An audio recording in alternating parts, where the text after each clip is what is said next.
Welcome to ఈబోదా. నేను మీ విద్యాసాగర్. జీవన్ ఉమాంగ్ పార్ట్ 2. పార్ట్ 1లో మనం ఉమాంగ్ పాలసీ అంటే ఏంది, దీంట్లో ఎటువంటి టర్మ్స్ అండ్ కండిషన్స్ ఉంటాయి, ఎలిజిబిలిటీ గురించి చూసాం.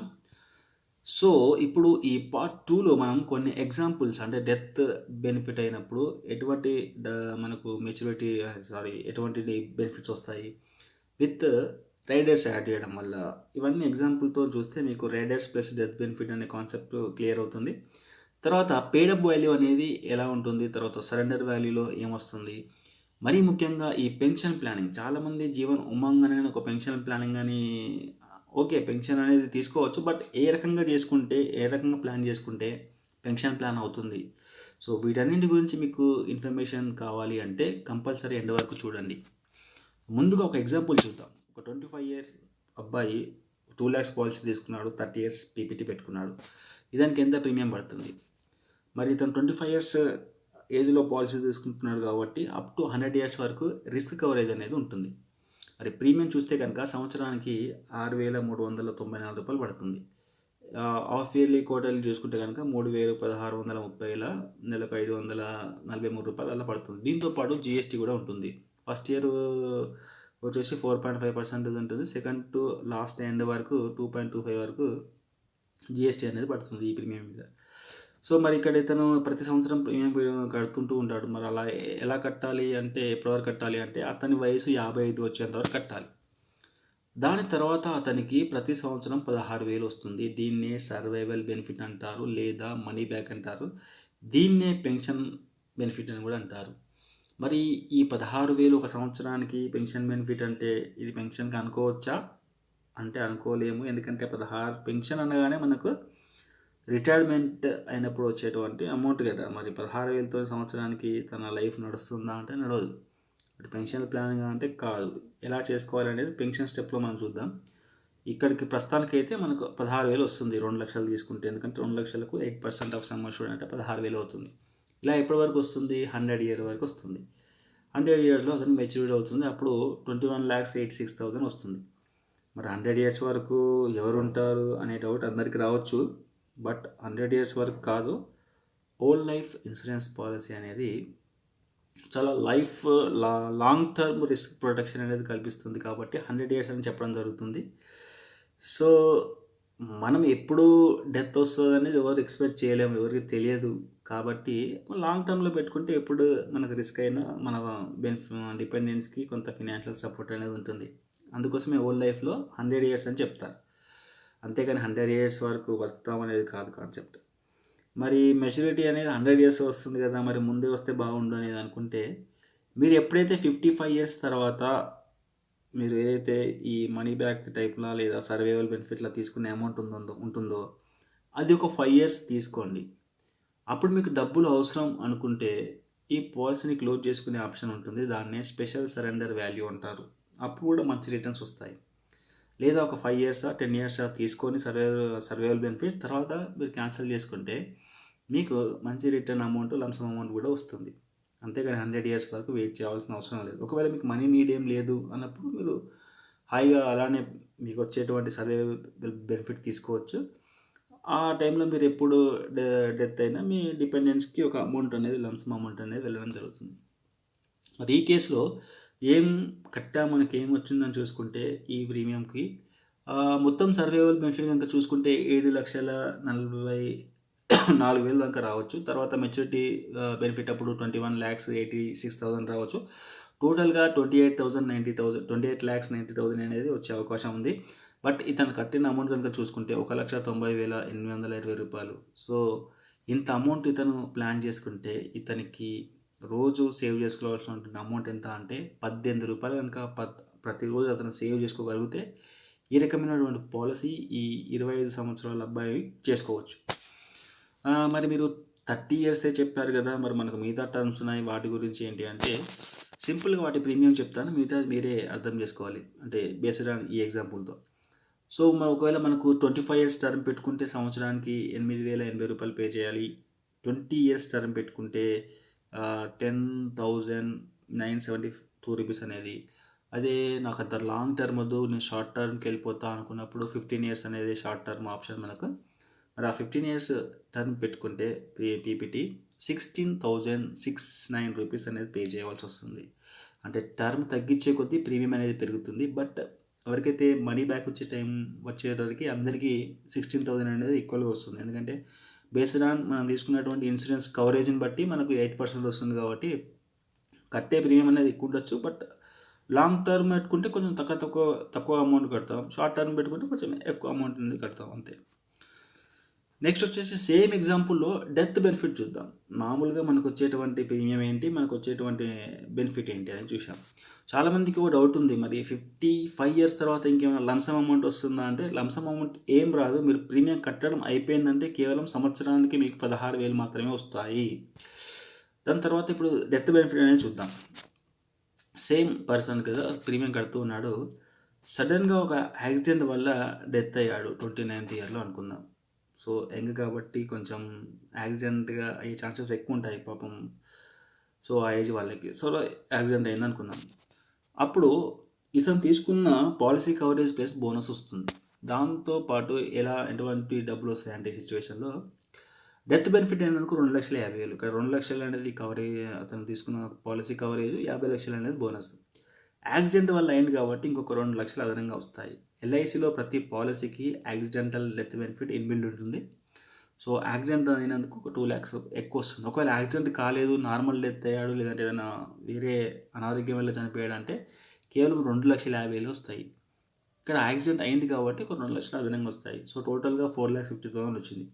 బట్ ఇతను కట్టిన ప్రీమియం కనుక చూసుకుంటే కేవలం 31,970 రూపాయలు మాత్రమే. సో ఇంత షార్ట్ టర్మ్లో అంత ప్రీమియం అతను పే చేసుకుంటే వాళ్ళ కుటుంబానికి ఒక 4,50,000 వరకు అతను ఒక ఫినాన్షియల్ సపోర్ట్ అనేది ప్లాన్ చేసుకునే వాళ్ళు అవుతారు. ఎప్పుడైనా ఇన్సూరెన్స్ అనేది రిటర్న్స్ బేస్ చేసుకొని ప్లాన్ చేసుకోకూడదు. రిస్క్ను అర్థం చేసుకొని మనం లేనప్పుడు మన ఫ్యామిలీకి ఎంత ఫైనాన్షియల్ నీడ్ అవసరం అనే దాన్ని బట్టి మనం ప్లాన్ చేసుకోవాలి. సో అలా ప్లాన్ చేసుకుంటే మీరు కనుక సడన్ డెత్ అయితే ఇటువంటి రిటర్న్స్ అనేది మీ ఫ్యామిలీకి వస్తాయి. సో మరి రిస్క్ అనేది అందరికీ రాకపోవచ్చు, బట్ ఎవరికి వస్తుంది అనేది కూడా ఎవరికి తెలియదు. కాబట్టి అందరూ ఒక రిస్క్ ప్రొటెక్షన్ అనేది ప్లాన్ చేసుకోవడం అనేది మంచి మార్గం. సో మరి ఇతను చనిపోలేదు అనుకున్నాం ఈ కేసులో, ఇంకా డెత్ కాలేదు, సరే ఇంకా సర్వైవ్ అయ్యాడు. సో మరి 55 ఇయర్స్ వరకు ప్రీమియం కట్టాడు. అప్పుడు ఇతనికి 55 కాగానే సర్వైవల్ బెనిఫిట్ రావడం జరిగింది, 16,000. దాని తర్వాత ఈ టైంలో 60 ఏజ్లో చనిపోయాడు. సేమ్ యాక్సిడెంటే అనుకుందాం.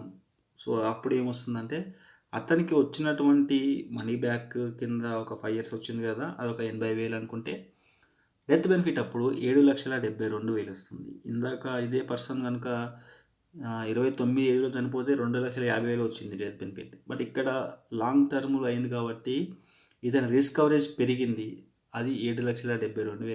అంటే మనం ఏజ్ పెరిగే కొద్దీ మనకు రిస్క్ కవరేజ్ అనేది పెరుగుతుంది. హోల్ లైఫ్ పాలసీలో అంటే ఇదే, మనం ఎన్ని రోజులు బ్రతుకుంటామో అన్ని రోజుల వరకు మన రిస్క్ కవరేజ్ అనేది పెరుగుతూనే ఉంటుంది. సో మరి యాక్సిడెంట్ అయింది అనుకుందాం, సేమ్ ఇదే సిచ్యువేషన్లో ఇంకొక 2,00,000 అదనంగా వస్తాయి. టోటల్గా ఇతనికి వచ్చినటువంటి బెనిఫిట్ కనుక చూసుకుంటే మనకు ఈ కేసులో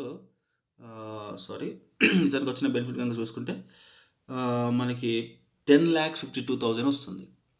సో ఇతను ఇక్కడ మొత్తం పే చేసిన అమౌంట్ అంటే పీపీటీ తర్వాత అయిన డెత్ కదా, సో మొత్తం పే చేసిన అమౌంట్ కనుక చూసుకుంటే 1,91,820 రూపీస్ అనేది ఇతనికి పే చేసుకుంటే ఇంతటి బెనిఫిట్ వచ్చే అవకాశం ఉంది డెత్ అయినప్పుడు. సో మరి ఇదే పర్సన్కి ఒక టర్మ్ రైడర్ అనేది ఆప్షన్ పెట్టుకుంటే ఏ విధంగా ఉంటుంది చూద్దాం. బట్ ఇక్కడ డిఫరెన్స్ ఏంటంటే ప్రీమియం అనేది చేంజ్ అయింది. ఇందాక 6,000 ప్లస్ ఉండే కదా, ఇక్కడ డైరెక్ట్ ప్రీమియం 7,000 అయింది. ఎందుకంటే ఈ టర్మ్ రైడర్ అనేది అడిషనల్ బెనిఫిట్ కాబట్టి కొంత అదనపు ప్రీమియం అనేది మనకు పడుతుంది. సో సడన్గా డెత్ అయ్యాడు డ్యూ టు యాక్సిడెంట్ అనుకుందాం. సో మరి అప్పుడు డెత్ బెనిఫిట్ 2,50,000. యాక్సిడెంటల్ రైడర్ పెట్టుకున్నందుకు ఇంకొక 2,00,000 అదనంగా వస్తాయి. ఈ యాక్సిడెంటల్ బెనిఫిట్ రైడర్లో బేసిక్ సమ్ అష్యూర్డ్ 2,00,000 ఎంతైతే ఉంటుందో అంతే వస్తుంది. ఒకవేళ మీ పాలసీ 5 lakhs తీసుకుంటే 5 lakhs వస్తుంది, 10 తీసుకుంటే 10. మీరు ఎంత పాలసీ కవరేజ్ తీసుకుంటే అంత అమౌంట్ అనేది ఆ రైడర్ వల్ల వస్తుంది. ఇది యాక్సిడెంట్ డెత్ కానీ ఏ డెత్ కానీ మీకు ఆ రైడర్ ఉండడం వల్ల 2,00,000 అదనంగా వస్తుంది. మళ్ళీ ఇక్కడ యాక్సిడెంట్ వల్ల డెత్ అయినందుకు ఇంకొక 2 lakhs అదనంగా వస్తాయి. టోటల్గా 6,50,000 అనేది వస్తుంది. తను కట్టిన అమౌంట్ కేవలం 35,000. తర్వాత చనిపోలేదు అనుకుందాం, ఇంకా బతికే ఉన్నాడు, ప్రీమియం కట్టుకుంటూ ఉన్నాడు. సో 55 ఇయర్లో అతనికి మెచ్యూరిటీ బెనిఫిట్ రావడం, అదే సర్వైవల్ బెనిఫిట్ రావడం జరిగింది. 60 ఏజ్లో చనిపోయాడు అనుకుందాం, ఇందాక ఎగ్జాంపుల్ని బేస్ చేసుకొని చూద్దాం ఇది కూడా. సో సర్వైవల్ బెనిఫిట్ 80,000, తర్వాత డెత్ బెనిఫిట్ 7,72,000, తర్వాత టర్మ్ రైడర్ 2 lakhs, యాక్సిడెంటల్ వల్ల చనిపోయాడు కాబట్టి ఇంకొక 2 lakhs అనుకుందాం. మొత్తం కలిసి 12,52,000 అనేది వస్తుంది. ఇతను కట్టిన అమౌంట్ మొత్తం కనుక చూసుకుంటే 2,10,000, ఎందుకంటే ఇది టర్మ్ రైడర్ యాడ్ చేసేది కాబట్టి ప్రీమియం కొంచెం పెరిగింది. సో ఇది టర్మ్ రైడర్ వల్ల మనకు వచ్చేటువంటి బెనిఫిట్. నెక్స్ట్ ఇందాక యాక్సిడెంటల్ డెత్ అయినప్పుడు బెనిఫిట్ చూసాం, టర్మ్ రైడర్ బెనిఫిట్ చూసాం. మనకు యాక్సిడెంటల్ డిజబిలిటీ బెనిఫిట్ కూడా రైడర్ ఉంటుంది కదా, దానివల్ల ఎలా వస్తుంది సేమ్ ఎగ్జాంపుల్లోనే చూద్దాం. సో ఇక్కడ డిజబిలిటీకి ప్రీమియం అనేది పెరగదు, ఒక ఓన్లీ అంటే ఆల్రెడీ ఇన్బిల్డ్ ఉంటుంది కాబట్టి ఆల్రెడీ దానికి ప్రీమియం అనేది ఛార్జ్ చేయడం వల్లనే ఈ ప్రీమియం వచ్చింది. ఈ కేసులో ఒక 27 years తర్వాత అతనికి యాక్సిడెంట్ అయింది, డిజబిలిటీ వచ్చింది, ఏం పని చేయలేడు, కాలు చేతులు ఏదో ఎరిగిపోయింది, పని చేయలేని సిచ్యువేషన్లో ఉన్నాడు, అంటే డబ్బులు రావు, పని చేస్తేనే డబ్బులు వచ్చేది. మరి ఈ కేసులో ఏమవుతుంది ఈ పాలసీలో అంటే, అతనికి అప్పటి నుంచి అతను ఫ్యూచర్లో కట్టేటువంటి ప్రీమియమ్స్ కట్టనవసరం లేదు, అక్కడికి మాఫీ అయిపోతాయి. తిరిగి అతనికి ప్రతి సంవత్సరం ఒక 20,000 చొప్పున 10 years ఇస్తారు, అది కూడా ప్రతి నెల వచ్చేలాగా ఇస్తారు. సో అది ఎప్పటివరకు ఇస్తారు అంటే 10 years అంటే అతనికి 27 years వచ్చేంత వరకు, 37 years వచ్చేంత వరకు సంవత్సరానికి 20,000 చొప్పున నెలవారీగా ఇస్తారు, నెలకి ఎంత ఇస్తారు అంతే, అంటే 20,000 డివైడ్ బై 12 ఆ అమౌంట్ ప్రతి నెల ఇస్తారు, అలా 10 years వరకు ఇస్తారు.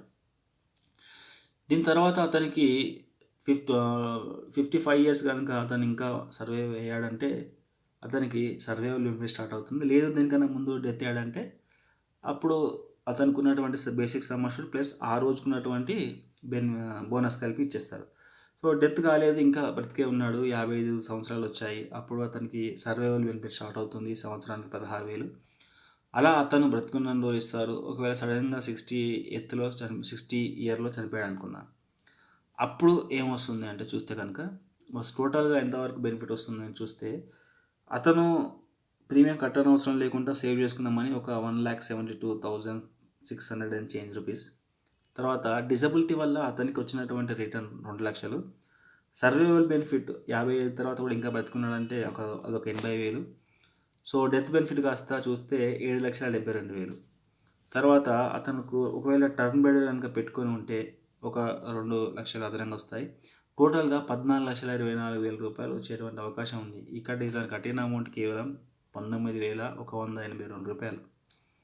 ఇది లైఫ్ ఇన్సూరెన్స్లో ఏంటి బెనిఫిట్ అంటే, ఇటువంటి ప్రమాదం యాక్సిడెంట్ కానీ డిజబిలిటీ కానీ వచ్చినప్పుడు మనకు ఇటువంటి రకమైన రిటర్న్స్ అనేది రావడం జరుగుతుంది. రిటర్న్స్ గురించే మాట్లాడితే ఇన్సూరెన్స్ ఇట్లా ఉంటుంది రిటర్న్స్ అనేది. ఏం కాలేదు అంటే నాకు ఒక 6% వరకు రిటర్న్ వస్తాయి, ఏదైనా ప్రమాదం జరిగినప్పుడే వస్తుంది, రైట్.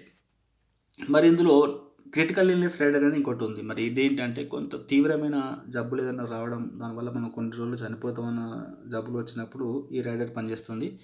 ఈ రైడర్ కింద మనకు కొన్ని 15 రకాల రోగాలు ఉన్నాయి. అందులో cancer, heart attack, open heart surgery, kidney failure అనేవి, ఏదైనా ఆర్గన్ ట్రాన్స్మిషన్ సంబంధించి కావచ్చు, పారాలసిస్, థర్డ్ డిగ్రీ బర్న్స్ అంటే అగ్ని అంటే మంటలతో కాలడం కాదు, ఇది సంథింగ్ స్కిన్కి సంబంధించి ఏదో ప్రాబ్లం. తర్వాత బ్లైండ్నెస్ అంటే చూపు కోల్పోవడం అటువంటివి జరిగినప్పుడు, లేదంటే బ్రెయిన్ ట్యూమర్ ఇటువంటివి వచ్చినప్పుడు ఇమ్మీడియట్లీ ఈ బెనిఫిట్ అనేది స్టార్ట్ అవుతుంది. ఏంటి ఆ బెనిఫిట్ అంటే, సేమ్ ఎగ్జాంపుల్స్తోనే మనం చూద్దాం. 2 lakhs పాలసీ తీసుకున్నాడు కదా, ఇతను 25 yearలో తీసుకున్నాడు. అతనికి అప్పటి నుండి అతనికి పాలసీ టర్మ్ మొత్తంలో ఎప్పుడైనా కానీ ఆ రకమైనటువంటి జబ్బులు కనుక అతనికి వస్తే అతనికి ఇమ్మీడియట్లీగా అతను తీసుకున్నటువంటి బేసిక్ సమస్య 2 lakhs అతనికి ఇస్తారు. ఒకవేళ మీరు ఈ కేసులో 5 lakhs పాలసీ తీసుకుంటే 5 lakhs ఇస్తారు, 10 తీసుకుంటే 10, 25 తీసుకుంటే 25, అలా అప్ టు మనకు 25 lakhs దాకా ఉంటుంది ఈ క్రిటికల్ ఇల్నెస్ కింద లిమిట్, అంతవరకు మనం తీసుకోవచ్చు. ప్రీమియం వీవర్ బెనిఫిట్ అనేది ఇంకొకటి ఉంటుంది, చిన్నపిల్ల వాళ్ళకు సంబంధించినటువంటి రైడర్. ఒక 25 years అతని యొక్క చైల్డ్ 1 year ఉన్నాడు, అతనికి ఒక 2 lakhs పాలసీ 30 years ప్రీమియం పెట్టి తీసుకోవాలనుకున్నాడు. మరి ఇక్కడ ఏమవుతుంది ప్రీమియం అనేది చూసుకుంటే కనుక ఒక 8,000 ప్లస్ అనేది అమౌంట్ అవుతుంది. ఇక్కడ ఈ ప్రీమియం వల్ల కొంచెం ప్రీమియం పెరుగుతుంది. So 1 year baby or boy ఎవరో ఒకరు ఈ పాలసీ తీసుకుంటే వాళ్ళకు 100 years వరకు రిస్క్ కవరేజ్ అనేది స్టార్ట్ అయిపోయి ఉంటుంది. అతని యొక్క పేరెంట్ ఇయర్లీ ప్రీమియం కడతాడు ఒక 6,000. సారీ, ఇక్కడ ప్రీమియం అనేది చేంజ్ కాలేదు, బట్ 8,000. బట్ ఎగ్జాంపుల్గా మీరు అనుకోండి, అదే 6,000 అని అనుకోండి. అన్నప్పుడు అతను కడుతూ ఉంటాడు. బట్ అన్ఫార్చునేట్లీ అతను చనిపోయాడు అనుకోండి పేరెంట్, అప్పుడు ప్రీమియం అనేది స్టాప్ కాదు, ప్రీమియం కట్టనవసరం లేదు. సో ఇక్కడ ఏమవుతుందంటే ఆ ఇయర్ నుంచి ఆ అబ్బాయికి 17 సంవత్సరాలు వచ్చేంత వరకు ప్రీమియం పే చేయని అవసరం లేదు. మళ్ళీ తిరిగి ఆ అబ్బాయికి ఎప్పుడైతే 18 వస్తాయో అప్పటి నుండి తను రిమైనింగ్ ప్రీమియమ్స్ అన్ని పే చేయాలి కంపల్సరీ. కేవలం 18 ఇయర్స్ వరకే ఈ రైడర్ బిలో 18 ఇయర్స్ వరకే ఈ రైడర్ అనేది అప్లికేబుల్ అవుతుంది. తర్వాత నుంచి అతను పే చేయాలి. అతను దాని తర్వాత పే చేసిన తర్వాత అతను 30 తర్వాత తనకి సర్వైవల్ బెనిఫిట్ 16,000 సంవత్సరానికి రావడం జరుగుతుంది. తర్వాత తనకి రిస్క్ కవరేజ్ కూడా డే 1 నుంచి పెరుగుతూనే ఉంటుంది. తను 100 ఇయర్స్ వరకు రిస్క్ కవరేజ్ కూడా ఉంటుంది. ఫర్ ఎగ్జాంపుల్ ఒక రిస్క్ కవరేజ్ గురించి చూస్తే ఒక 50 సంవత్సరాలు వచ్చినప్పుడు తనకి 12 లక్షల ఇన్సూరెన్స్ కవరేజ్ ఉంటుంది. అంటే ఇక్కడ 2 lakhs పాలసీ కాబట్టి అంత ఉంటుంది. ఒకవేళ మీరు ఎక్కువ పాలసీ కవర్ చేసుకుంటే ఎక్కువ రిస్క్ కవరేజ్ ఉంటుంది. 60 ఇయర్స్లో ఒక 16 lakhs కవరేజ్ అనేది రావడం జరుగుతుంది. సో బేసిక్గా పిల్లలకు కనుక ఈ పాలసీ తీసుకుంటే, ఇటువంటి రైడర్ పెట్టుకుంటే, ఒకవేళ పేరెంట్ చనిపోతే ఇలా బెనిఫిట్స్ అనేవి ఉంటాయి. Paid-up value. ఈ పేడప్ వాల్యూ అంటే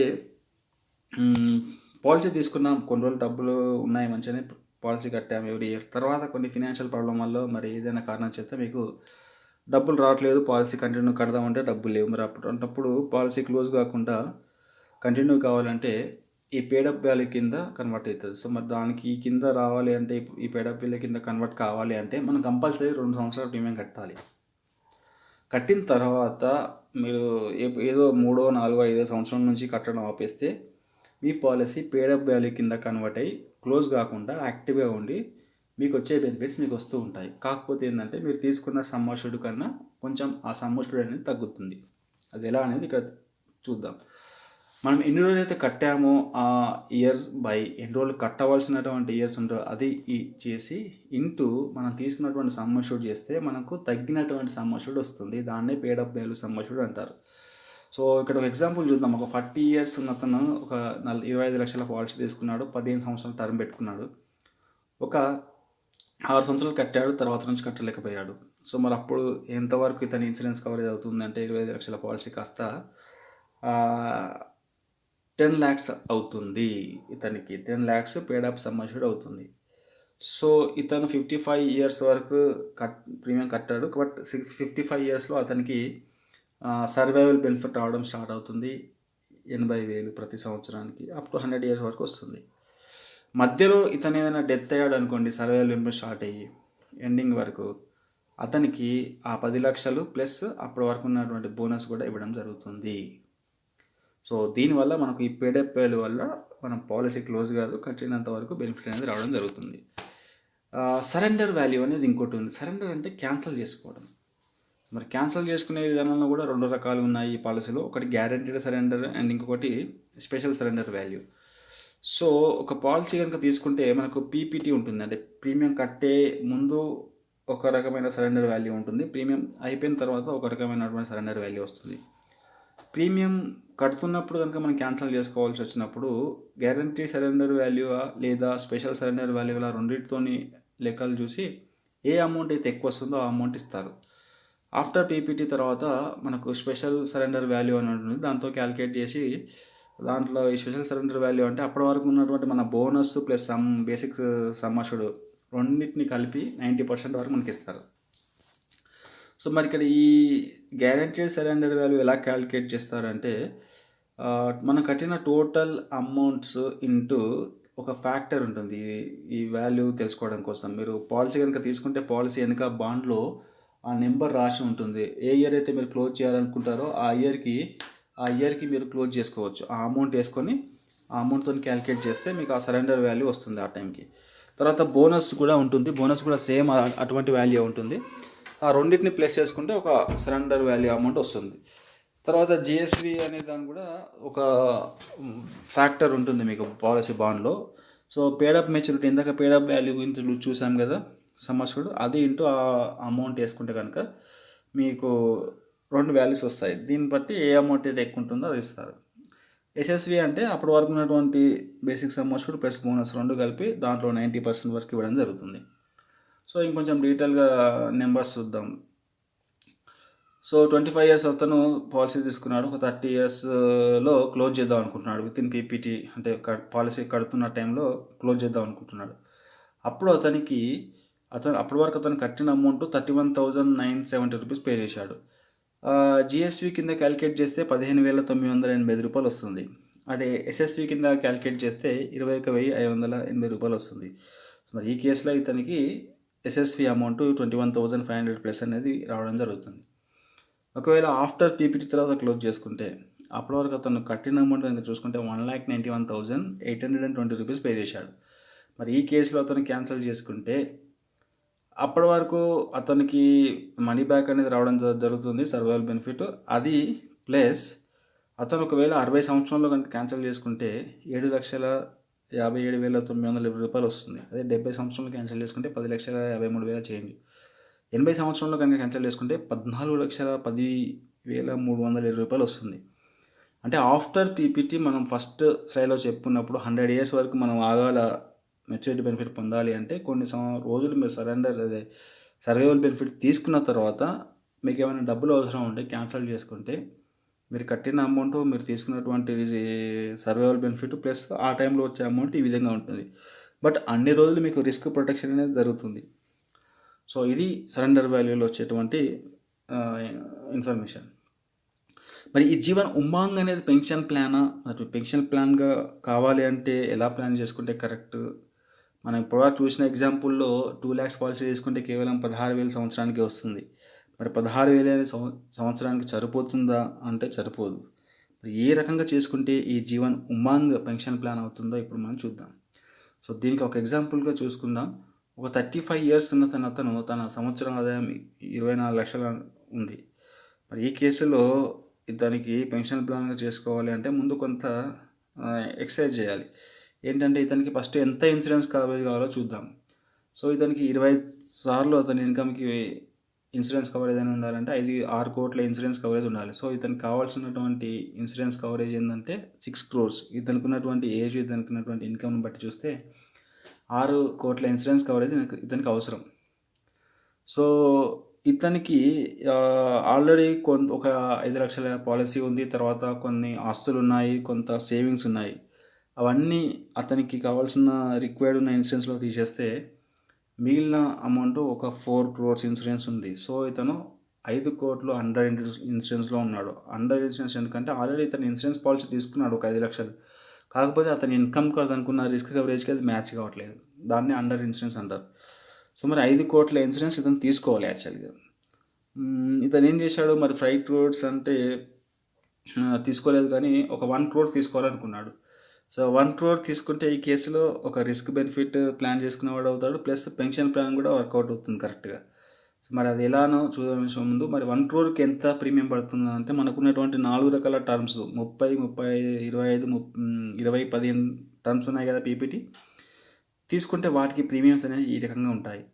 సో మరి ఇక్కడ 30 సంవత్సరాల అతను 35 సంవత్సరాల అతను 30 years పీపీటీ పెట్టుకుంటే 65 yearsకు ప్రీమియం కట్టాలి. ఇయర్లీ 3,05,360 రూపీస్ కట్టాలి.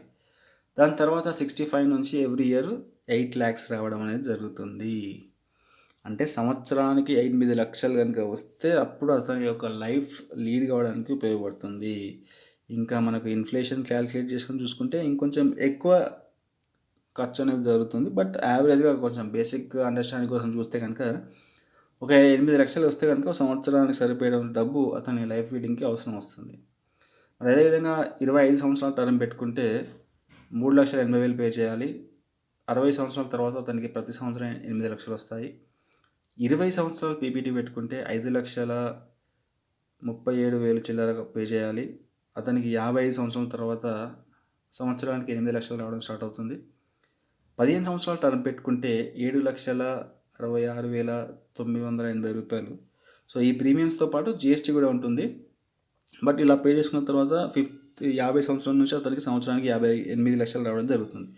సో ఈ విధంగా కనుక ప్లాన్ చేసుకుంటే ఇతను కరెక్ట్ పెన్షన్ ప్లాన్ చేసుకున్నట్టు. ఇది కూడా ఫుల్ ఫ్లెడ్జ్ పెన్షన్ ప్లాన్ కాదు, కొంచెం మినిమం కొంచెం బేసిక్ పెన్షన్ ప్లాన్గా ప్లాన్ చేసుకునేలాగా. మరి ఈ విధంగా మీరు మీకు ఎంతవరకు ఇన్కమ్ ఉంది, మీకు ఎంతవరకు ఇన్సూరెన్స్ కవరేజ్ ఉంది, యాక్చువల్గా మీకు సంవత్సరానికి ఎంత అమౌంట్ వస్తే అది పెన్షన్ అమౌంట్ అవుతుంది అనే దాన్ని బేస్ చేసుకొని పెన్షన్ ప్లాన్ అవుతుందా కాదా అని చెప్పొచ్చు. ఓకే ఫ్రెండ్స్, ఇది జీవన్ ఉమంగ్ గురించి. జీవన్ ఉమంగ్ అనేది సింపుల్గా చెప్పాలంటే ఒక old life insurance policy. Life time మనకు ఇన్సూరెన్స్ కవరేజ్ని ఇస్తుంది.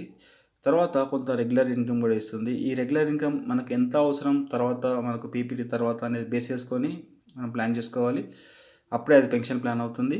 తర్వాత ఒకవేళ మనకు 100 years అవసరం లేదు, ముందే ఒక రెగ్యులర్ ఇన్కమ్ వచ్చిన తర్వాత కొన్ని రోజుల తర్వాత క్యాన్సిల్ చేసుకుందామంటే అది కూడా ఆప్షన్ మనకు ఉంది. దాన్నే స్పెషల్ సరెండర్ వాల్యూ అంటారు. ఇది ఫ్రెండ్స్ జీవన్ ఉమంగ్ గురించి information. Okay, thank you, have a nice day, good bye.